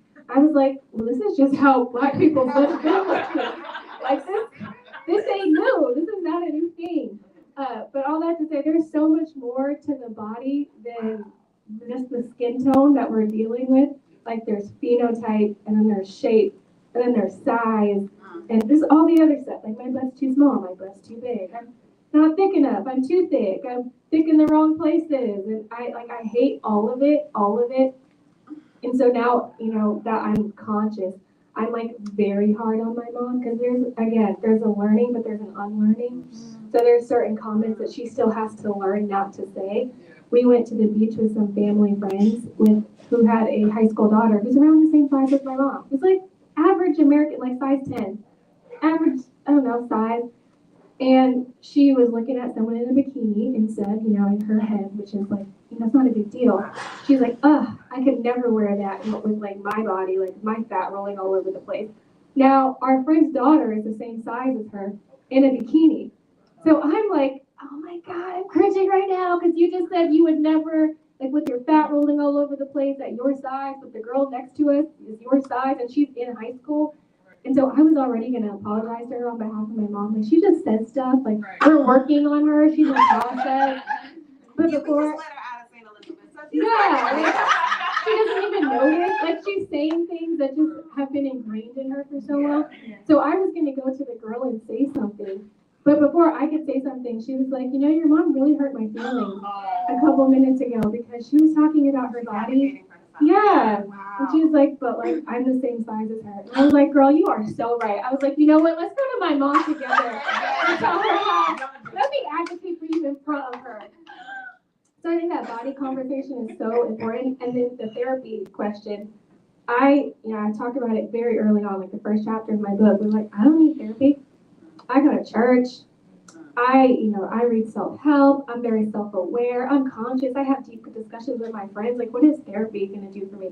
It was one of my half white, half Filipino, but like white Asian friends who've been going through therapy for a long time. And it's like, you're really anxious and you have a lot going on. Like you're doing a lot and you're all over the place. And she lived with me for a little while, so she got like a peek behind the curtain. Like, I really think you should try therapy. And I was like, I don't need to. But it just got to the point where I started thinking about it, like, dang, she's right. Like, I'm struggling. And I thought I was hiding it, but like clearly she could see it, so maybe I do have a problem. And my very first week of therapy, I was talking to my therapist who I love very much. And it was like, I'm here because my friend said I should be here. I do have anxiety, which I've had for a long time, but that's it. Like, I don't have any family trauma. I'm not crazy. And we don't have to go into my past. Like, I have the most amazing parents, and like my brother and my sister, they're like perfect. Like I don't need to like talk about my family life. I just want to talk about like this anxiety thing. And she just let me rock. But at one point, I'm just talking because she seems like a friend. I very intentionally picked a Black female therapist who was around my age because I wanted someone that felt like a friend. So I was telling her about work, and I was like, yeah, work has been so crazy, and I almost got into it with this woman today. She tried it, and I was tempted to cry, but like, I'm not going to cry. That's weak. Like, who cries at work? And she stopped me and was like, where did you learn crying was weak? And I was like, what do you mean? Like, it is weak. Like, that's a fact. Like, it's weak. And she was like, no, that's learned. Where did you learn it was weak? And I got real uncomfortable because I was not used to connecting things in my present to my past. So I had to like stop. And I didn't want to cry because I just told her crying was weak. I'm like, well, I don't want to be weak in front of her. Yeah, I was suppressing. Like, I don't suppress at all anymore. Like, if I have to cry, I just cry. And don't even apologize for it. Like, just keep it moving. But I started sitting there and I was like, well, then I remember like riding in my car with my mom when I was a little girl. And she used to be sitting in the front seat like, don't cry, Anna. Don't cry, Anna. And I just like interpreted like, yeah, don't cry. Like, crying is weak. And she was like, see? So that's an example of how something in your past, and it just, the whole thing clicks for me. And there's this definition of trauma by Dr. Nita Phillips, who I love. She is a minister, but also a mental health practitioner, and talks a lot about the combination of spirituality, and which we can't even get into, but mental health, which if you look her up on YouTube, she's amazing. But her definition of trauma is anything that negatively affects the way you see God, yourself, or the world around you. Like, we think about trauma as like a death, or like someone sexually molested me, And those things are very traumatic. But trauma can also be your mom sitting in the front seat, like, don't cry. Because now you've just learned that if you cry, you're weak. Like, you learned something about yourself. Or you might think, depending on if you have a parent like I did a little bit, who's like, oh, like maybe you should be smaller. Like, now what do you think about God? Did God make a mistake when he created you? And so just like all the negative things we start to think about ourselves and others and whatever your spirituality belief is, like just the bad ways in which we start to see the world because of the things that people say. And just accepting that definition of trauma, I was like, okay, I might not be like the most impoverished person in the world, and obviously there are levels to privilege, but like I have a lot of trauma. Matter of fact, we all got a lot of trauma. And it just opened up this whole door.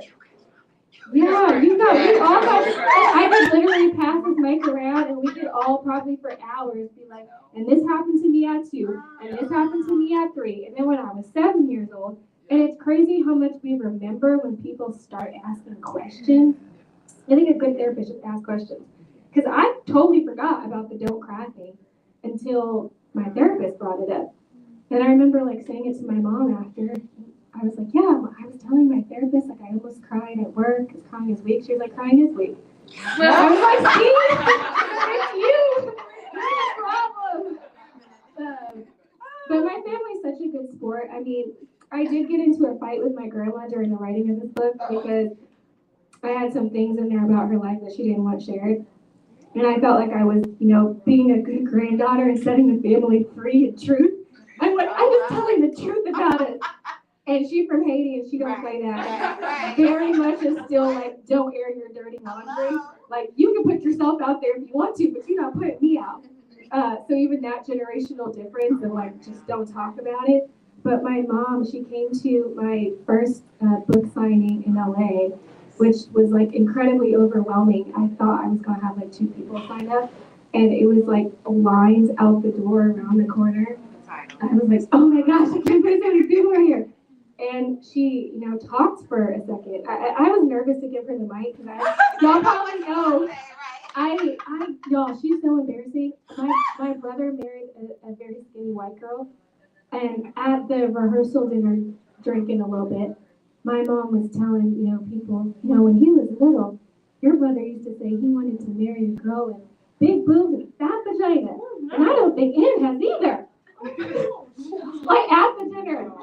So we have this family thing when she's saying too much, we're like, pineapple. Yeah, we do the safe word. At his actual wedding, she was talking, and she started talking about what makes a marriage work. But it got into like what her and my dad like in the bedroom. We were all like, pineapple. No, don't do it. And it was to the point where the whole audience, they didn't even know what it meant, but they were screaming it too. Like, this must stop her or something. Like we all. And the next day, our neighbor left a pineapple on the door.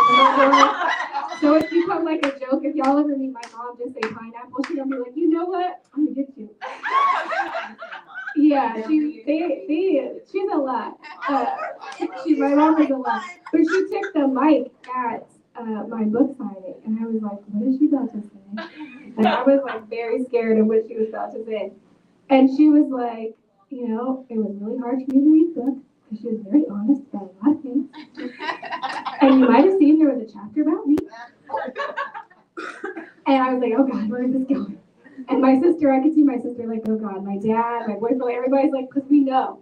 And she was like, but you know what? She's right. Like, I have a lot of trauma. And I didn't know that. And it wasn't until like my daughter started like making me aware that I started like dissecting my own trauma and realizing the spaces where I didn't have confidence because it wasn't instilled in certain areas.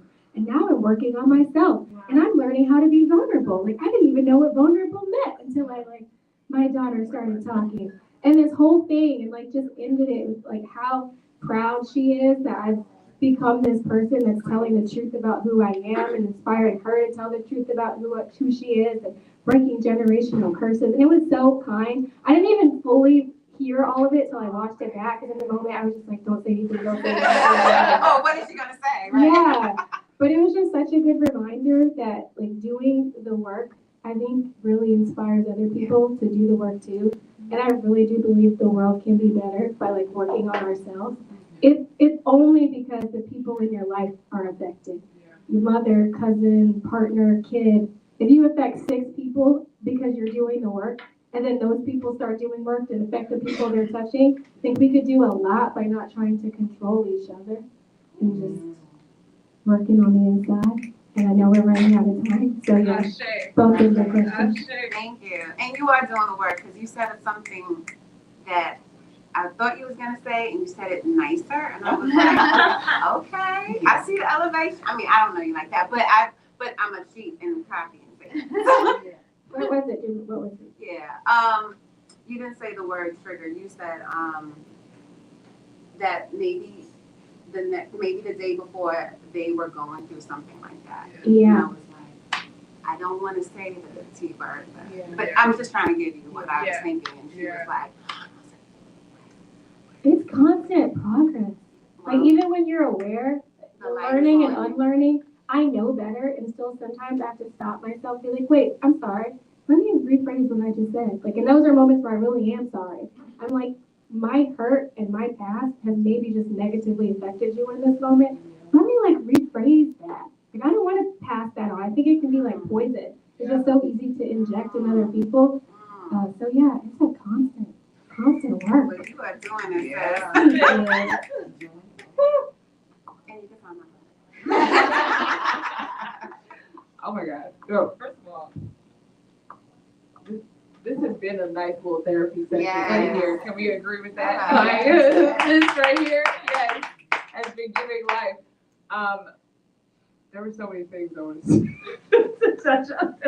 But to sum it up, I guess, in terms of therapy and sharing it with others, now that it's hard to call myself a therapist yet because I'm not licensed. Because this is how white supremacy trains you. You know, you got to be credentials. You can't. Oh my God. Anyway, I'm a therapist. But now that I'm in this work, it's funny how my parents, like, particularly my dad, he was like. We've had some really solid conversations lately, especially like getting this degree. Everyone's, they've been proud of me because I feel like they thought I was stuck after undergrad because it took me like 5 years to go back to school. And, when I came out of this program, they were like, wow, like, you did it. And it was really like, in spite of everything that was going on in our family, in spite of them literally trying to hold me back from going to Howard, from going off to school in the first place. They're like, wow, you've been down there in DC just doing your thing, huh? Like, begging me to come home. And I'm like, listen, like, I still got work to do. But like my dad, he said to me, he'll have these like conversations with me about his childhood now. And he's always told me stories about his childhood, but now they're way different because like, I don't know if I'm hearing them differently or if it's that I think it's both. Part of it is that I'm hearing them with this therapist lens, but then the other part of it is that he starts sharing a little bit more and gave more context to what was going on in his childhood. And it really helped me understand him so much more. And it was really it's been really powerful. And I constantly, my mom's in therapy, but that was not necessarily by choice. She got diagnosed with bipolar disorder when I was in undergrad. And so she's been in therapy ever since. But my dad's been needed therapy for a long time. And he's had so much trauma in his childhood. And that he just thinks is normal. Like, like this, some people might call this abuse. And I'm like, Dad, that is abuse.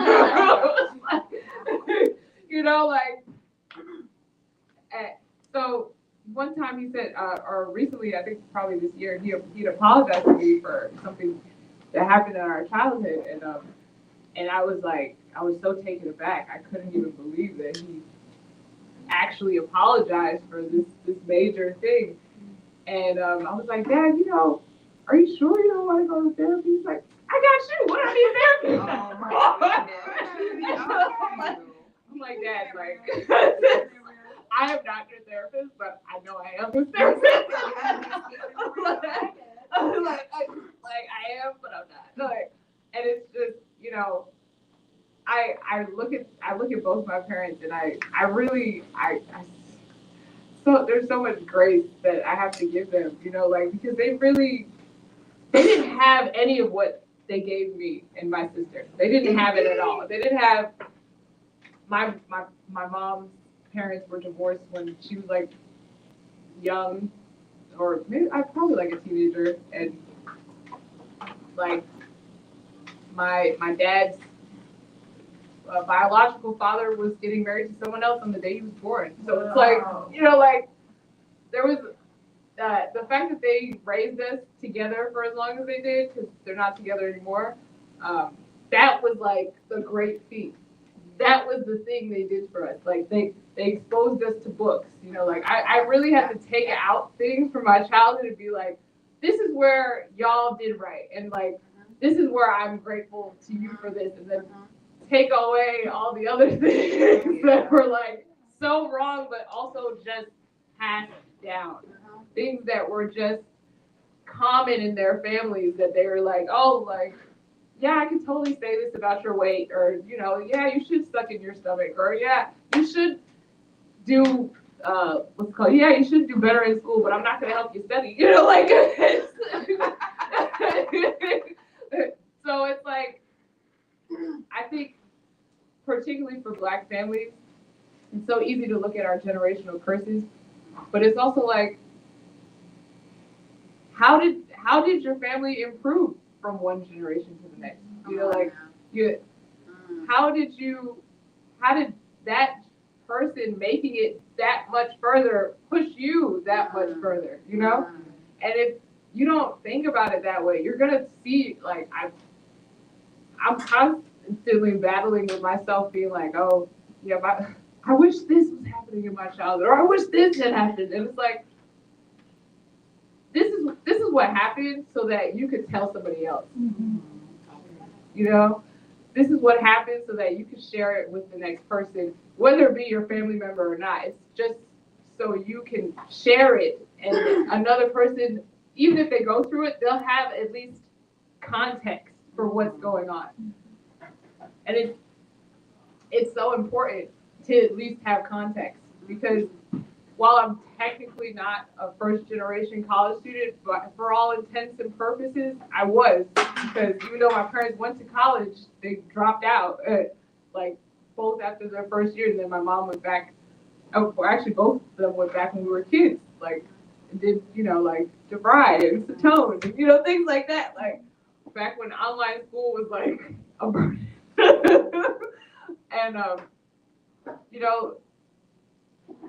just like them even doing that, like watching them try to get their degrees like later on in life was like, okay, like obviously I'm supposed to do that. Like I'm supposed to go and get a degree too.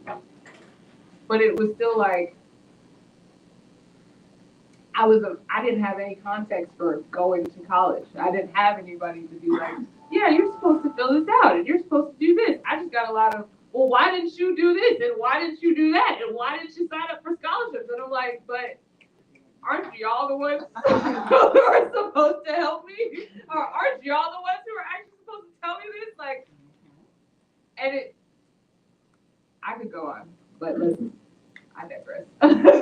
But it's like, I'm still grateful to them because they did the best they could.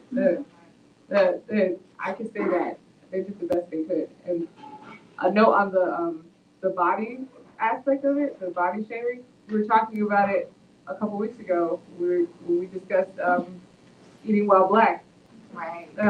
which Brother Kamal had pulled out earlier. But, and Psyche was here 2 weeks ago and sharing how her daughter was like called out in her classroom for being overweight, and how how the teacher had ended up displaying everyone's weight for all the students in front of the class and telling the quote unquote fat kids that they're all gonna die because of obesity. And it's like, why would you ever say that to a group of children? Like, there's just things that happen in the world, even not even within our own families, just within the world, in regards to body shaming in society that mark us. That and Sorry about that. it's fine. ADHD.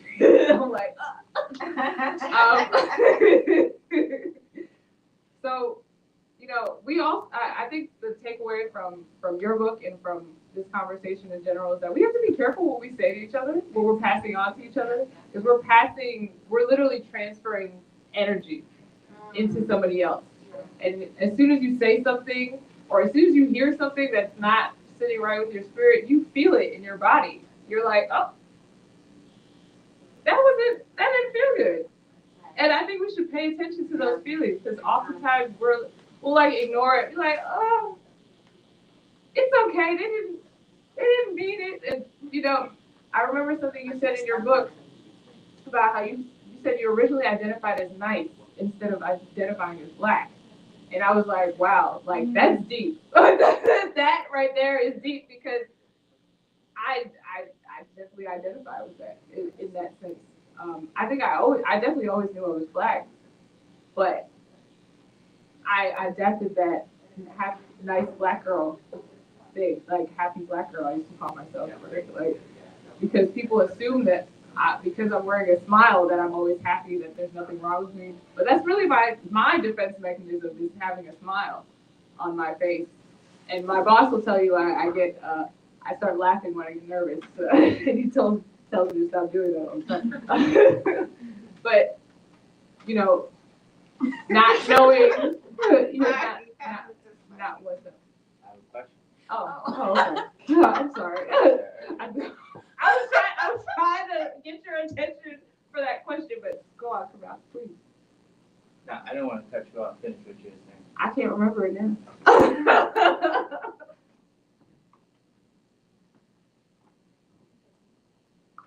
So didn't hear the whole conversation, but there was a thread of colorism that was talked about.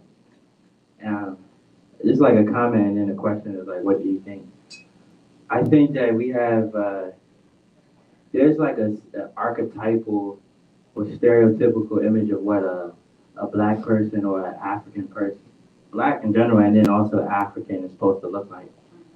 So I was talking with, I have a lot of Ethiopian friends, and some of their experience growing up here is that people didn't accept them as black, or even if they said they're African because they don't know anything about Africa. So when they say, "Oh, I'm Ethiopian," they say, "Oh, well, where is that?" It's in Africa, but how can you be African? You don't look African. Your nose is not wide. Why is your hair? Are you mixed with Indian? Are you mixed? Are you this? Are you that? And it's like even they tell them, and they refuse to accept. Even it comes from white people and from black people. And then sometimes then we get older and then we wonder why like some people don't associate. Maybe we get smarter or we learn something, but then we wonder why people don't associate with us. But even when they were, it's like they have to go through their own growing pains to realize who they are and where they stand because they may not be accepted. So this is a myth that's created by white people and white supremacy. Every person who's brown skin or like not the darkest of skin, it doesn't mean they're even mixed at all. Even if they have a different hair texture, it actually doesn't mean that they're mixed. We don't even realize that African people are like the parent population of the world. So all the genetic diversity, it happened within Africa before even going outside of Africa. So we just have to educate ourselves. That's one. But then it's supposed to be a question. How do you think that we can go about um, just educating people on just the diversity of blackness and that it's not even the whole suburb thing. People were like, "Oh, I'm in the suburbs. Like, how do I be black?" Like, I have kids, my cousins and people that grew up in the suburbs or friends. It's like I can't really relate to that experience. Like I don't even, I empathize, but it kind of just the conversation just annoys me to even hear it because it's like I see like what my cousin went through. It's like his parents, he raised him in the suburbs around all these white people because they wanted to keep him safe, this, that, and the third. And my parents, we grew up in Southeast, so-called dangerous area, but like the difference is, my parents, they taught us about our culture and where we come from, blackness. We're around black folks. So it was nothing. But for him, I remember he's like, no black person should get culture shock when they're around black people. That's just, it's sad. Like, why are you doing this to your kids? So it's like, all right, how can we, I know you want to be in a safe area or whatever, but you still got to bring them around, like, at least go to church, join it with some club or something. They can't be alienated from their people. Then they wonder why they grew up and marry a white woman, but it's like, that's who you socialize them around. They can't even, they're not socialized around black women. And the black women are, they might diss them because they might not have the game. You know what I mean? So like, this is what happens to people. So how do we educate our community? I don't know, that was just a thought I had listening to the conversation. So I like having a yeah. I don't want to make assumptions. Oh, yeah. Thank you for that comment. I know we gotta go, so I'm gonna wrap it up and say it real quick. What you just did, like getting up here and sharing your story, I think that's the answer. And I think there is a lot of miseducation when it comes to what black is and what black isn't. And the truth is, black is a social construct. The fact that we have to ask people, are you or aren't you? Are you black? Or like what counts? The fact that we have to have a conversation about what percentage of blood is black. Like, well, if you're 50%, you're black. If you're 25%, you're black. 10%, 5%, you white. Like, who's making up the rules? And black people look like everything, like the lightest of light to the darkest of dark, and it's just very confusing, and all of it is stereotyped. So I think, like what you just did, being like, oh, we have people from here, and I have friends that look like this, and this still is black. And we talked about you're from Panama, but you're still black, and there's race, and there's nationality. Just talking about it and educating people, because if somebody hears it from you, they might be less likely to say an ignorant thing to the next black person. Whether it's you don't look black, which people get, or I used to get, you don't sound black, you don't dress black. Like, what does black dress like? Like, I wear whatever I want to wear. I'm a human being with taste. I don't know. All right. So just having conversations. I also think if we in high school should be talking about Africa. Like, I can't speak for anybody else's high school education, but I feel like all we talked about was the U.S. and Europe. It's like an obsession, and the Holocaust. Yeah, right. There's like an obsession with like European history, AP European history. I'm like, where's AP African history? Like, where is? Yeah, I just learned the Pythagorean theorem for any of my nerds, like a squared plus b squared equals c squared. You learn like, oh, Pythagorean, he was Greek. And then I was reading about how actually he learned that equation from being in Egypt because they've been using it for centuries before because they were building pyramids. So obviously they understand triangles, but we name it after Pythagorean and teach our kids that it's Greek math. And I'm like, why aren't you teaching in school that it's African math? So I think just not even indoctrinating, but teaching kids very early on the contributions that Africans are making and showing them images of what Africans look like. I'm really thankful that all of you came out. I love having these conversations because I feel like they always kind of turn into like therapy sessions. And I mean, some of us like to talk a lot and some of us don't like to talk at all. I think it's all great. But my hope is that everybody kind of just go home and reflect on their own stories. Like, oh, that's why I did that. Or I'm really thankful to my parents for that. Or like, dang, that thing did, inspire trauma in my life. And I think sharing stories is really dope. It takes a lot of courage. And also not everybody is extroverted in that way, and I don't think you have to be. But if you are so blessed to be in conversation with someone that's had a struggle that you struggled with, I just encourage you to at least have the courage to say me too. Even if you don't dive into it, just say me too so that they know that they're not alone. So I think just knowing you're not alone in a struggle is like, it goes really far. Like if you've ever had somebody say to you like, I've gotten assaulted, and heard somebody respond like, me too. Like sometimes tears flow just from those two words. Yeah. So share your story. if you have the courage, and if not, just let someone know that they're not alone in their struggles. Thank you for coming. That's all, folks. Thank y'all so much for coming out. Please buy the book. Yes, we have pens. She's gonna sign some books if you want your book signed. But buy the book. It's back there with Brother Kamal. You can buy it from Brother Kamal in the back.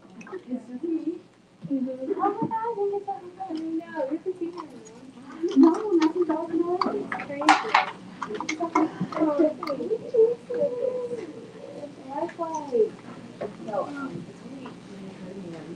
I'm not gonna be a reason they late. This is fast and quick.